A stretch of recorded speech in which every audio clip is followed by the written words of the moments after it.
চিনি। তাই হয়তো জংকুক বলেছে, I join BTS for RM but stay for জিন। শুধু তাই নয়, জংকুক তার ফোনে জিনের নাম্বার মামাবাট দিয়ে সেভ করে রেখেছে।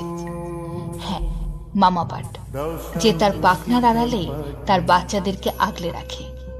মানুষটা যেন সত্যি মামাবাটের মতো তার 6 ভাইকে আগলে রাখে সব বিপদ থেকে। ব্যাপারটা নিয়ে বলতে গেলে একটা ইনসিডেন্টের কথা আমার ভীষণভাবে মনে পড়ে। যখন হেটার্সদের ডেট থেকে জিমিনকে আগলে রাখার জন্য মানুষটা জিমিনের মতো টি শার্ট পরে স্টেজে উঠেছিল, যাতে জিমিনের লাইফ রিস্ক না হয়। একটা মানুষ নিজের কথা না ভেবে সত্যি কি কাউকে এতটা ভালোবাসতে পারে?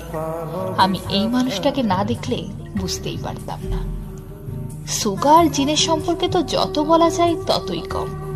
তাদেরকে নিয়ে বলতে গেলে শুধু একটা ঘটনাই আমার চোখের সামনে বারবার আসে। যখন বেস্ট রুমমেট হবার পর